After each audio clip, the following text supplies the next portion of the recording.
I know that, you know, you walk into a room and you see that there's a Hammond organ player. It's like, oh, you know, this is going to be something a little different.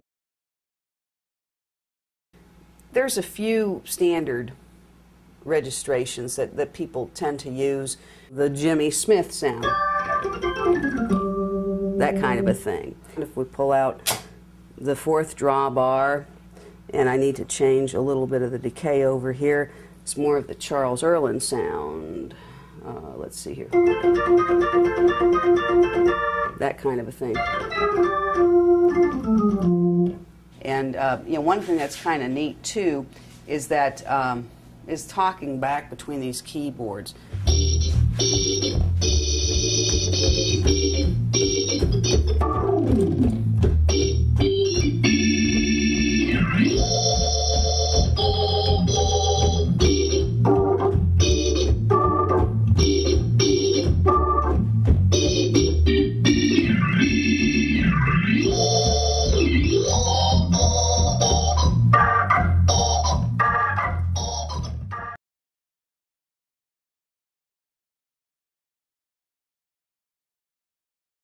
So why don't you tell me about the organ that you're sitting at? Well, this organ is a B2, which I've had since 1972, and paired with a 147 Leslie. And the B2 organ is just lacking in the percussion unit. And I have an add-on Trek unit here. And other than that, you know, we're pretty much, we've got a B3 here, you know, for a little less money. And I think the date on this organ is 1951. I think that's what Sal Azzarelli told me, according to the serial number. And it has the noisy drawbars. I guess, you know, the smooth drawbars are preferable, but you know, this organ is pretty much as is.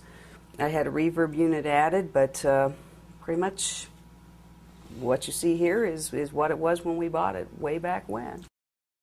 I'm just kind of curious, you know, when you're playing, can you tell the difference, or what is the difference? There's a couple of different things. The B3 will have percussion in this area. They call it, you know, the 4 tabs, and the general jazz setting is 4 up, meaning that the percussion's on, and the soft, third harmonic, and a fast decay. That's not, I don't think that's the proper order. I actually have to see it. But it's called the 4 up position. On the B preset with these 3 drawbars pulled out, that's like your, you know, the Jimmy Smith sound. That kind of a thing. And, you know, that's the Jimmy Smith sound. If we pull out the 4th drawbar, and I need to change a little bit of the decay over here, it's more of the Charles Erlin sound. Let's see here.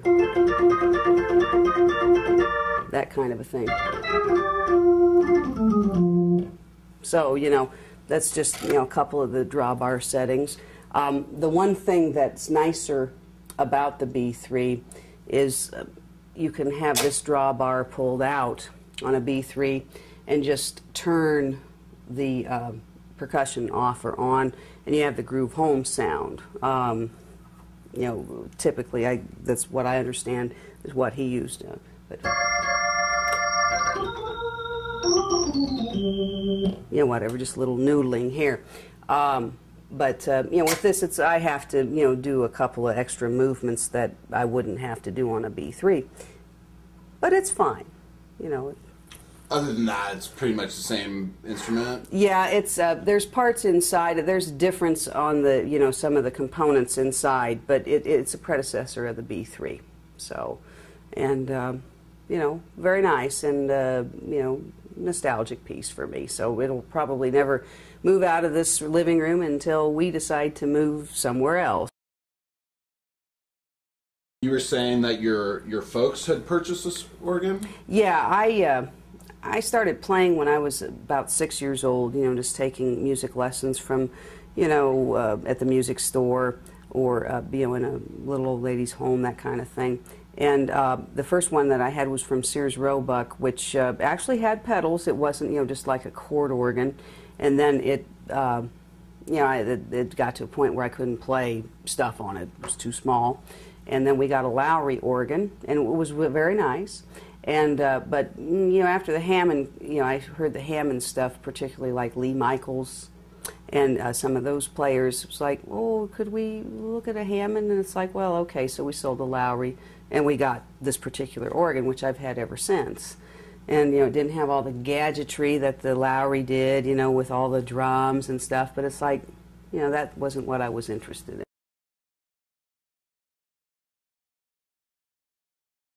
You know, both my mom and dad did a little bit of playing. Dad played a little in the school band. I think he played the saxophone and for a minute, and Mom took piano lessons. But it's not something that they particularly pursued. My one sister, Lisa, she is involved in more Christian music. She sings, does church music and stuff, and does some radio that way. And then my other sister's a photographer, but you know, we all played in the school band, so you know, my generation was all involved in music, but my parents weren't, except you know, they just wanted us all to play. And did your lessons come by way of school or private lessons? Or both, community? Actually, yeah, both depending. You know, as far as the keyboard organ lessons, actually, I studied organ. You know, long before I studied piano. I had to make quite an adjustment, you know, when I started taking piano lessons about in junior high school. And that, you know, that was either taken at the music store or at somebody's home kind of thing. As far as like the other things, you know, it was through the school music program. I played drums in the band and the trumpet for a little bit of time, and then decided that, you know, I would prefer to play drums, and that's what I ended up doing. And then, you know, augmenting that with some music lessons at the music store. So that's pretty much. And so organ was really your first instrument, yeah. It sounds like. And my parents, you know, are of the generation that went to a lot of supper clubs. So, you know, they'd always hear a lot of organists in the supper clubs there in the late 60s, early 70s, and come home and say, oh, you know, we heard so-and-so, and up around the Canton, Akron area of Ohio, you know, would come home with stories about, you know, oh, you know, these different organ players they would hear in combos, mostly in combos. It wasn't, you know, like solo players so much. So, were they mostly playing jazz in those supper clubs, or no, how would you describe the? I think they're playing mostly like pop, you know, kind of things. There's one group that I remember. They brought a phonograph record home of, that was Phil Palumbo out of Akron, Ohio. That may be a familiar name to some people. He used to play a lot at a place called Tangiers. But you know, they had like a combo of organ, drums.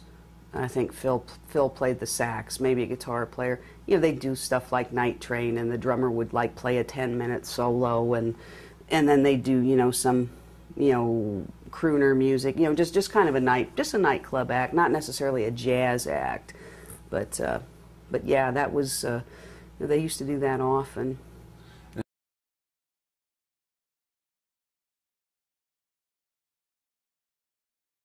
And were there any professionals on the organ at that time in your life that you were looking towards to maybe model a career after, or aspiring to be? Actually, probably the first couple of organists that really got my attention. Well, Lee Michaels was really the first one. I heard his Stormy Monday recording. Actually, I heard the live recording first before I heard the studio one. And it was just, I couldn't believe the sounds he was getting out of the instrument. And there was some other tunes that I had heard on the radio, things like Green-Eyed Lady. I listened to Three Dog Night, and you know, there's an awful lot of organ in the mix. Steppenwolf, groups like that. It's like Rare Earth was another group that I listened to at that time, and I just really enjoyed the sound of that.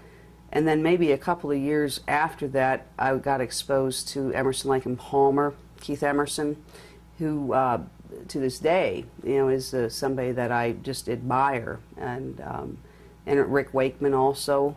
Just for his general keyboard things, not so much for his Hammond playing. Keith was, you know, has been more influential to me that way on the Hammond playing. And then I moved on to the jazz stuff a little later. You know, basically, you know, having this interest in progressive rock music, and then, you know, seeing Hank Marr play here when I was a student here in Columbus. You know, it was kind of like, you know, okay, well, here's another thing that I don't know about. And I listened to a lot of jazz, but most of the jazz stuff I listened to was like your traditional combo, like maybe a horn, piano, bass, and drums, you know, or big band music. I listened quite a bit to like Maynard Ferguson, Stan Kenton, these kinds of things. There was this whole organ genre that I knew a little bit about in the jazz thing, but not so much at that time. And then, you know, just one thing kind of led to another. With regards to, say, like Emerson, Lake, and Palmer, did the interests on Emerson interest you at all? His influences? I mean, did you read about him? Oh yeah, yes, I did a bit. The music like Khachaturian.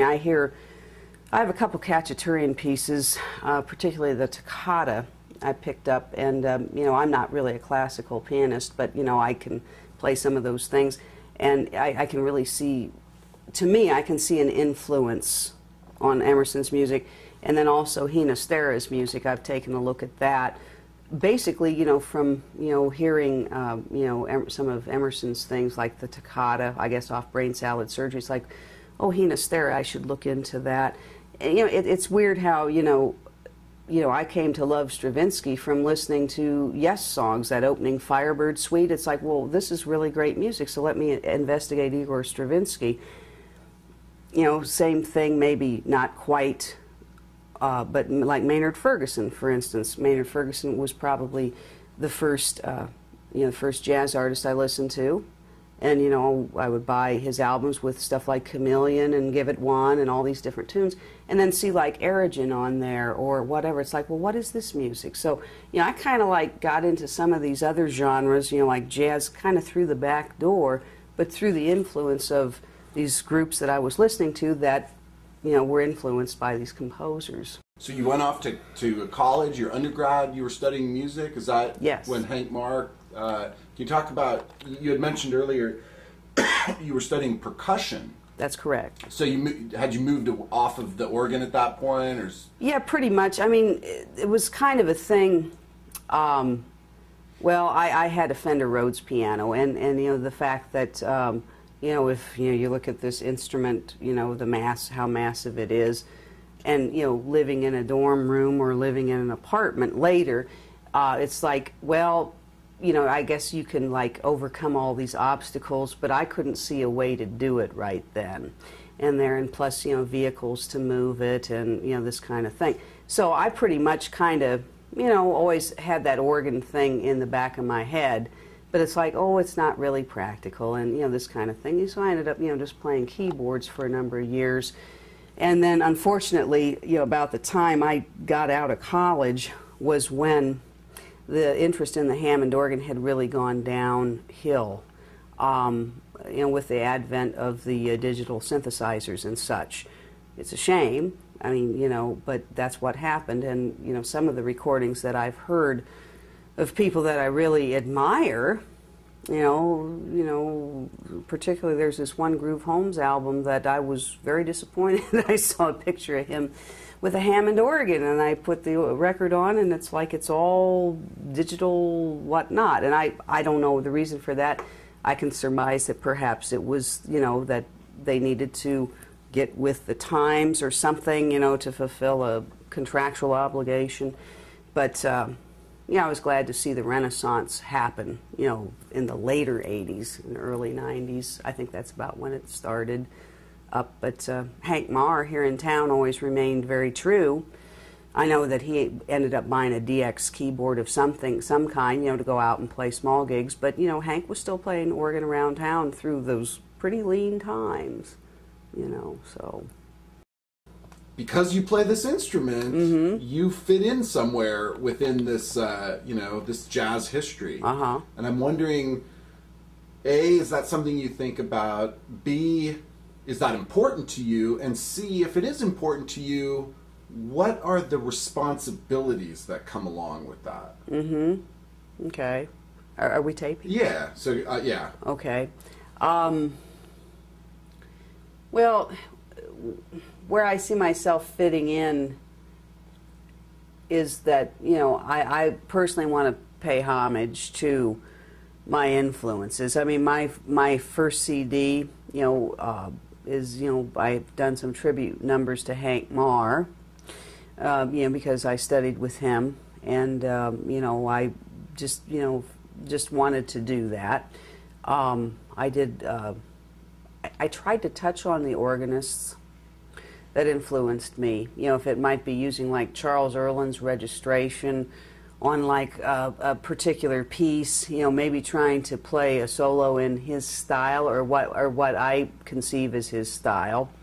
Jimmy McGriff, I did All About My Girl on there. I went back to some, you know, kind of bluesy R&B instrumentals. I did Walkin' with Mr. Lee on that. I think this is really how I feel about it as an educator too, is that, you know, I could jump in and probably go out and play in some kind of a fusion type of situation. But I feel like for me to develop as an organ player, I need to pay homage to these people that have, you know, come before me, you know, out of respect, and also out of, you know, learning thing for myself. I could probably compare that to a saxophone player that, you know, may have come in listening to Kenny G, which, you know, I've seen Kenny G play and I have a lot of respect for him. That's not my kind of music, but I am not going to make a judgment call on that.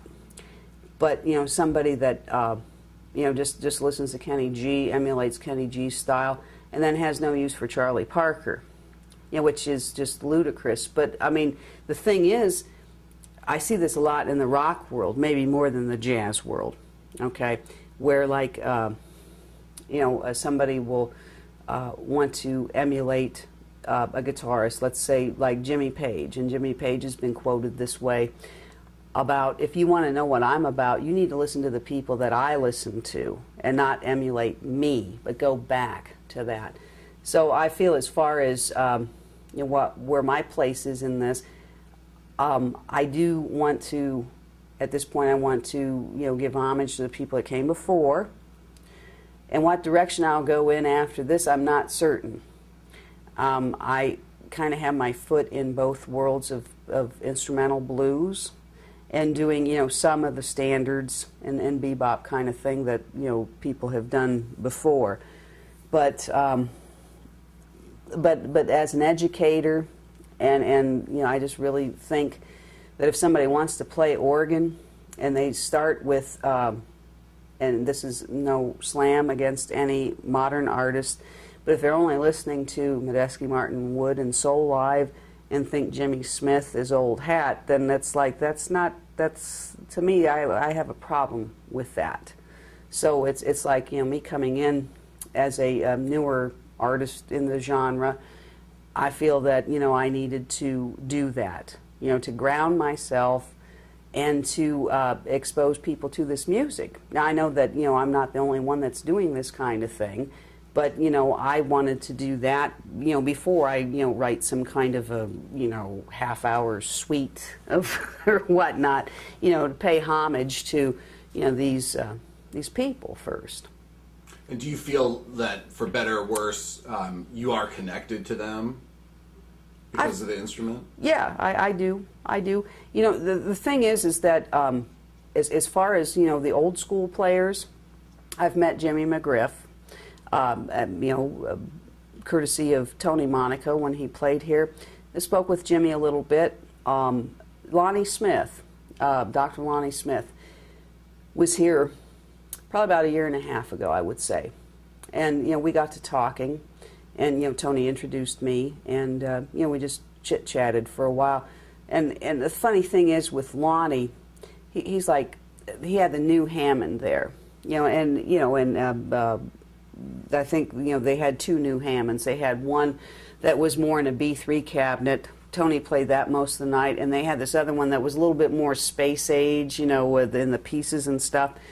And Lonnie was playing that most of the evening. And he asked me, he said, what do you think about this new Hammond? You know, it's like, after he found out I was a player, too. And I said, well, you know, I said, it sounds really good. But I said, it doesn't smell like a Hammond. And he was like, now, your family, you know, that kind of thing. I mean, can a person play a digital Hammond and be considered an authentic Hammond player? Well, now I would say this, yes, you know, provided that you know the drawbars are there, you know, all these different things are there, like on the other Hammond. I mean, for somebody to pull up a patch, you know, say on, you know, brand name synthesizer or that kind of thing, I have a little bit more of a conflict with that. You know, because basically you have to school yourself on what this instrument does, and you know, picking patch number 11, 12, 13 isn't really what that's about. Now that's nice for, you know, adding some kind of a color to some kind of a, you know, to a piece of music or, you know, whatnot. But really I see that more as being a synthesist, you know, where, like, you know, for instance, you know, if I was to, you know, color a track with string patch or that kind of thing, that doesn't make me a violin player either, if that makes sense, you know. But I think you do need to spend time with the instrument, and the digital Hammond, you know, does provide the same things as, you know, the old analog Hammonds. I mean, you have to set up your drawbar registrations. I mean, you can save more presets, as I understand, and that kind of thing. But you do have to get around on the instrument in the same manner, you know, as a Hammond, to the best of my knowledge. I've played Tonys a couple of times, so I don't really know all the ins and outs, and I approach it like, you know, all of that extra dressing isn't there. So I mean, but I haven't spent enough time. I mean, that there may be so many things on that I'm not aware of actually. Now, basically, the way the Hammond works,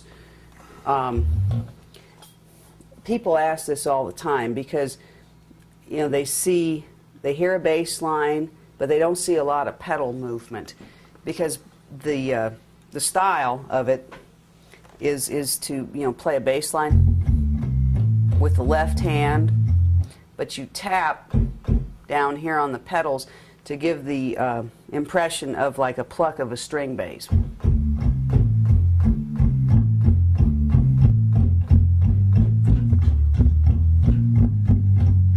And that kind of a thing. You know, so you've got that kind of thing. What used to bother me when I first started is, you know, just how long do you do this? Because if you tap the pedal too long, you actually get the tone coming through. But if you do it really quick, you get the pluck effect. Now, sometimes I'll double up on a medium tempo thing. It's just something I like to do, like, you know, maybe on the last, you know, 4 bars or whatever, taking a tune out. If at medium swing, I like to double, you know, my bass line with my pedals. You know, just it gives a little more intensity. But generally, you don't do that. Generally, you will play, like if you're playing a ballad, you'll play like more in the old, how shall we say, the, what's the term, traditional style.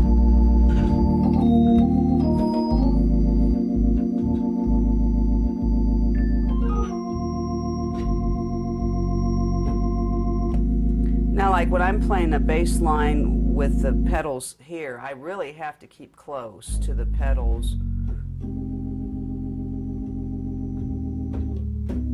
That kind of a thing. Otherwise, my bass line won't have any continuity. It'll just be like a thud here and a thud there. That's one thing that's, you know, a little bit different on the Hammond organ than on some like newer, well, organs that came after that. The ability, you can't sustain, you know, your pedals down here. There are units that allow for that, but I've never made those modifications to the organ string bass units and such. You know, getting around it's like when you're playing pieces. When I first started playing, the thing that bugged me the most was that I felt like I had to almost choreograph just about anything that I did. You know, it's like I have to think, okay, at this point I'm going to turn on the Leslie, at this point I'm going to do this. Now that's come naturally, but it's like when I first started, it'd be kind of like playing along, and it's like, ooh, you know, how do I get over there? You know, that kind of a thing. And, you know, I learned some of those things by watching people. I would, you know, I'd go to see Tony play often, and you know, I would just, you know, kind of observe some of the things he was doing that way, and then in listening to organ records too, there's some subtle things, you know, I was able to pick up. So we're ready to go here. Sure. I'll play a little chorus off the Changes of Well You Needed.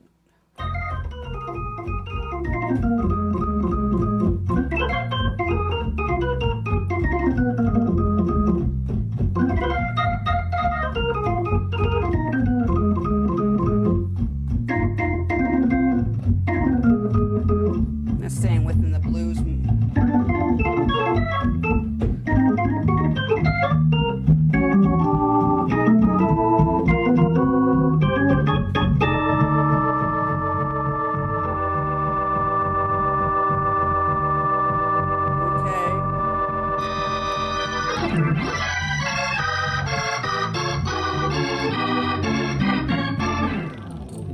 And so on and so forth. What I ended up doing there is, like, I had to make a switch from I was just playing here. I was doing the tapping here. Okay, that kind of thing. What I had to do is I ended up having to go down to actually playing bass pedals to free up a hand to make the switching from this registration to this and the Leslie, that kind of a thing. So those are the kind of things that I suppose, if you know, you're talking about some things that are intimidating about playing the organ, it's just like, okay, you know, you're having to do this, you're having to keep the bass going, you've got this, you know, you have to like find where you need to go and that kind of thing. So a lot of thinking about what you're doing in addition to actually playing the notes. Yeah, but after a while that becomes kind of second nature. But I know at first I really had to think about that. You know, just how do I get there? You know, from point A to point B. But after a while, you know, it's just like anything else. You know, when you first start driving a car, I know you're probably conscious of everything that you have to do, and then after a while, it's like it's just, you know, it's just kind of subconscious. So that's, I guess, where the old cliche of practicing comes into play. Right. I've heard the driving the car thing before, because like turning it on is kind of like warming it up, or yeah. So you're not the first person to say. It seems very very intimidating to someone who's never played or who just would see it sitting on the bandstand. Like, wow. How long did it take you to learn the drawbars? Well, there's an awful lot of sources now, okay, you know, so I mean, it's like, personally for me, I knew of like a few registrations, you know, this 3 out here, and then if it was a B3, the 4 up, on the B preset being the Jimmy Smith sound, turning off the percussion and bringing this out, being the Groove Home sound. These 4 being the Charles Erlin sound with the 4, well actually Erlin many times would have on the percussion a slow percussion with the 3rd harmonic, and that very characteristic sound. And then of course all the way out is the other sound. And then, you know, just for some of the other subtle sounds, well, Hank Marr showed me a few of these, okay, you know, back about 20 years ago. I had only known about the Smith sound and, you know, this, and then some variations, you know, just, you know, things I came up with that I liked, you know, that kind of a thing. But it seems to me that there's a few standard registrations that people tend to use. This one, you know, very common. I'm talking as far as jazz. I won't, go over into the rock thing with that for now. But the 3 and then the 4 up on the percussion, bringing this in and turning the percussion on the slow, the Erland, the Groove Holmes thing. Sometimes people just have a little bit of this here just to give a little bit more bite, on this top drawbar here with the percussion turned off, because the percussion on a B3, if you have this, this drawbar out, it doesn't work if the percussion's on. Okay. As far as another thing here is on this organ I have to use it this way because I've got one of these drawbars are like dead because of the Trek percussion unit. But this is the squabbling registration here. Tony loves that kind of thing, and I do too. Yeah, well, if I can get it to work here.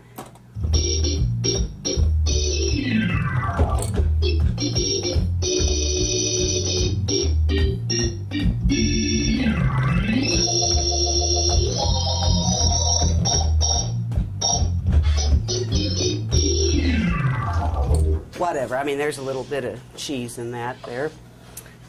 But, hello. I'm wrecking the shot. Huh? No, it's all right. Hello. Say hi to Carrie. Hello. So, the squabbling Hi, thing. Carrie. I'm Jesse. Hi, Jesse. Yeah. Pleased to meet you. Nice to meet you. Yeah. Thank you for letting me invade here. No problem. So, Just trying to sneak the gear past. oh, what is that? Parrot matched condenser microphones for overheads. Oh, okay. Yeah, what the heck. In addition to the Pterodactyl studio there. Let me go back to the squabbling thing. This is registration here, and I don't incorporate a lot of this in my playing just yet, but I'll just give you a little example here. And one thing that's kind of neat too is that is talking back between these keyboards. A lot of organ players do that. Hank Marr used to do that an awful lot, among other players. But it's like you'll play something up here and then you'll answer back here. So it's kind of like, I guess when Hank described it, it was like kind of a big band kind of approach to playing.